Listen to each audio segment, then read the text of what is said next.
When you're in remarkably healthy shape, but you're in a sector that's changing rapidly, it actually creates a moment of opportunity.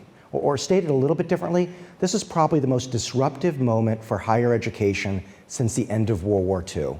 And for Denison, from my perspective, while it presents challenges, the opportunities far outweigh the challenges. So let me kind of talk about a new strategic plan that the board passed a few weeks ago. We will release it to the faculty in another week or so.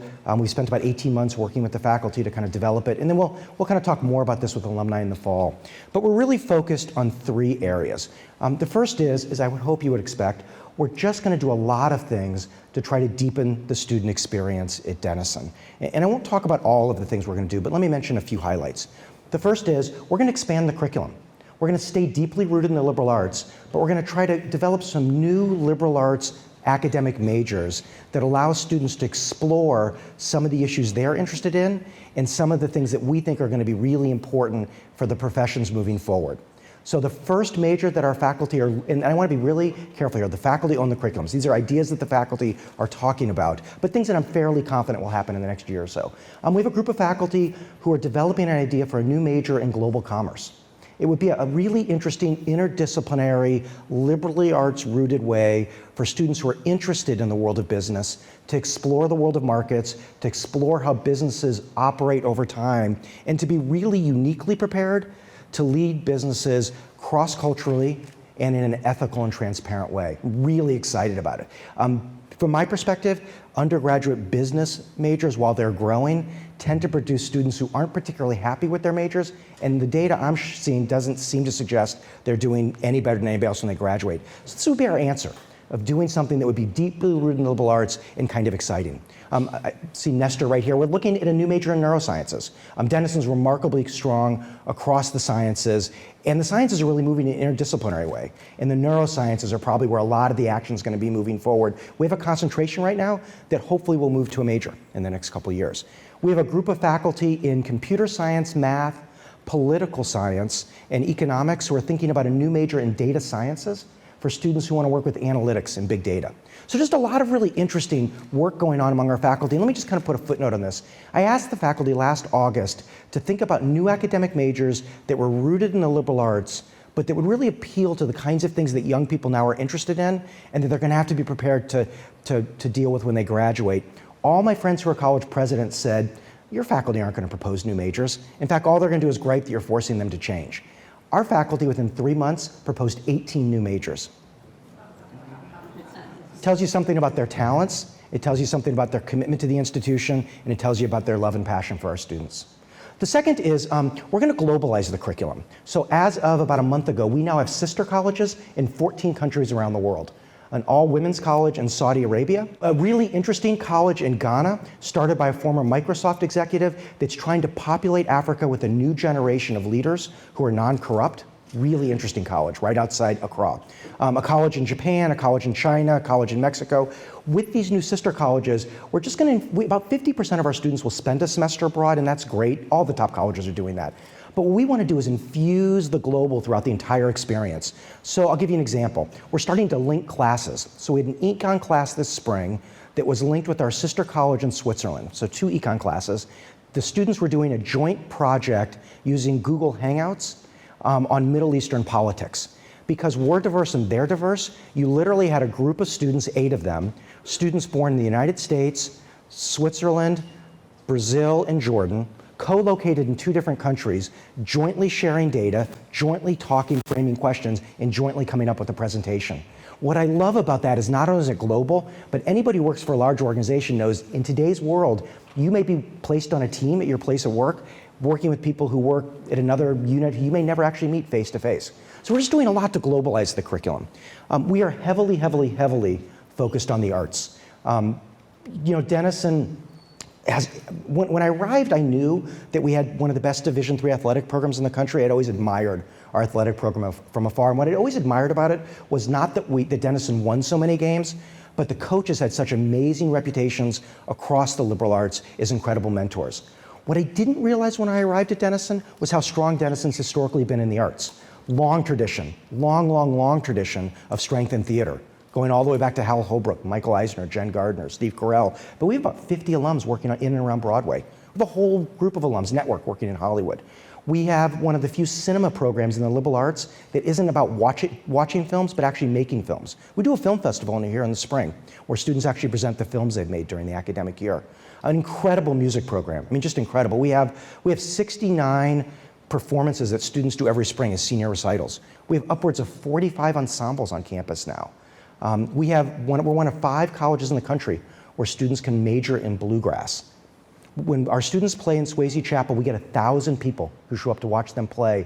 And one of our recent alums, Caroline Spence, class of 11, I think, was just named by Rolling Stone magazine as one of the top 10 up-and-coming music country stars to watch. Best creative writing program in the liberal arts, bar none right now.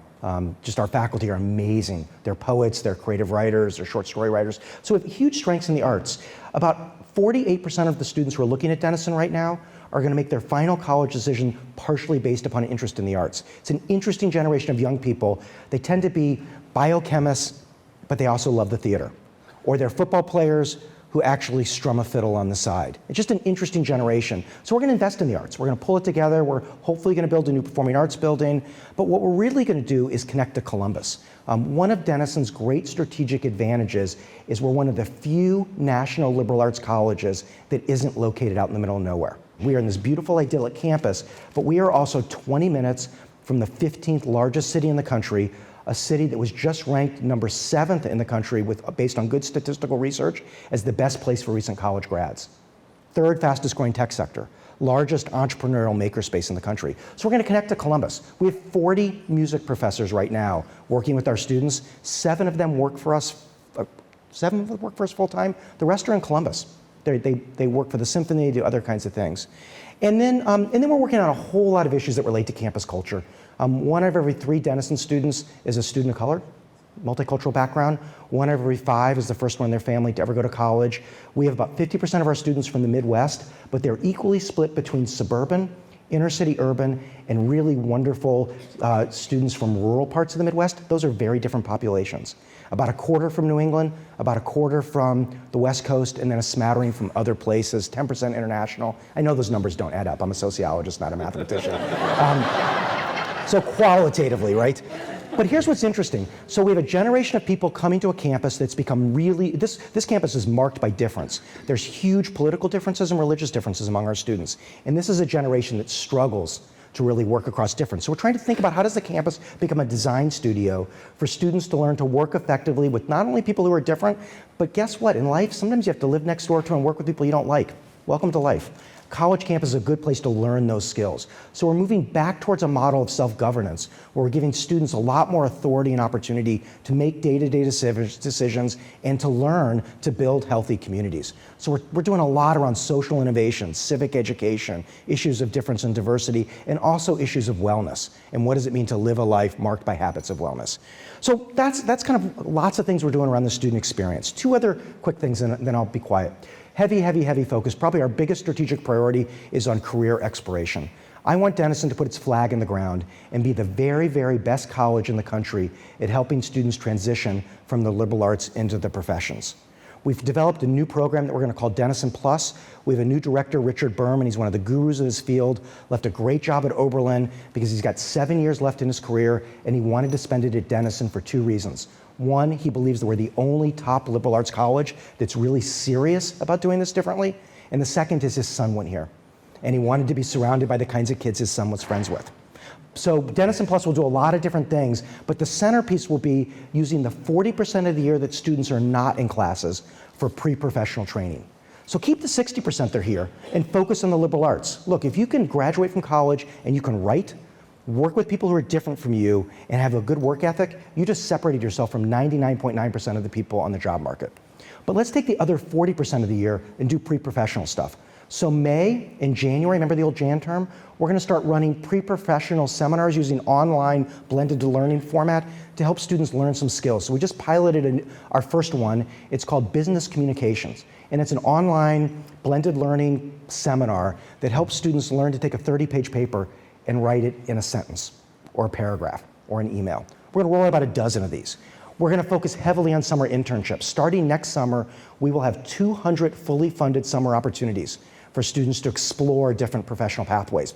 We're going to send them to Seattle to work with a startup. We're going to send them to Chicago to work with a marketing and advertising agency. We're going to send them to Hong Kong to work with an investment bank. We're going to send them to Ghana to work on a public health project. So we're going to use the summer to give students opportunities to explore the different ways to live your life and to develop some skills and networks to make the transition. The centerpiece of all of this, it's all premised on one simple assumption, that Denison has an asset that no other college has. We have alumni who have succeeded wildly across the professions, and they're asking and willing to help. And so we're going to ask a lot of our alums over the next couple of years. We're going to bring alumni back to campus more to just talk to students about how'd your professional path go? Our students think careers are linear. They're only linear when you look at them backwards, right? We're going to ask alums to meet with students, to help students with internships and externships. Our hope is that every student at Denison, by the mid of sophomore year, will have met at least one alum who's kind of become a mentor or a career coach for them. And then the last thing we're focused on is visibility. So if you look at the metrics, Denison's 21 or 22 in the country. If you listen to the president, the student experience is better than any other liberal arts college out there. As I was transitioning into Denison, you get all these presidential briefings that the college produces for you, and I would get all these reports that would say, this is ABC and about Denison, and we aspire to be like these schools. And they would all be the East Coast liberal arts colleges that I just spent the last 30 years working in and around. And I would always chuckle because we're better than those schools. And so I kind of finally said to the college, I don't know what it means to say we aspire to be like places we're already better than, right? But it belied a kind of self-awareness at Denison and a need, I think, to be a little bit more bold in stating the great things that are going on here. We have a great reputation. When people think about Denison, they think about us really highly. But we're not on people's radar screens enough. We need to increase our visibility. Too often I hear a parent say to me, you know, Denison wasn't really on our college list. And then somebody told us we should look, so we trudged out to Ohio, as if somehow Ohio's out in North Dakota, right, or way out in the west. It's like, you know, if you live in New York City, you can get here much quicker than you can get to Colby or Bowdoin or Bates or Middlebury or maybe not UVM because you can take the plane. But we're not that far out. And then we stepped on campus, and my son or daughter looked at me and said, this is where I'm going to college. And then I found out that everybody I worked with at my law firm or in my investment bank and the folks next door who have been our best friends forever, they all went to Denison, right? We want people to know that up front, not post hoc. And so we just want to do more. And we've done some simple things, but again, we're going to ask our alumni to help. So we have bumper stickers. Bumper stickers on cars are a big deal. Most colleges would like to claim about half of their alums. We want to claim all of our alums. This college produces wonderful human beings, and we want people to know you're Denisonians. So bumper stickers on cars, coffee mugs in your place at work, coffee mugs at home, and just anything you can do to identify yourself as a Denisonian, and we need to do a better job letting you know what's going on here. I suspect very few folks knew a lot of the data that I just threw out. We need to let our alums know, and then we need to ask our alums and give our alums ways to help us raise our visibility. So why don't I end there, and I'm happy to answer any questions that you want to ask. I'll kind of just make one last framing comment, which is what's beneath everything we're doing. We're doing lots of things tactically, but when you cut through the tactics, the strategy is really simple. It's relationships that define Denison, and that's what we want to strengthen. Right? We're going to spend the next 5 years strengthening relationships, building on the great relationships between students and faculty, helping students build better relationships across difference, connecting them with our alums, and then building new kinds of relationships into Columbus and with our sister colleges. Relationships, relationships, relationships. That's what drives colleges. That's what's made Denison so strong, and that's what's going to allow us to prosper in a moment of fairly substantial change across higher ed. So thanks.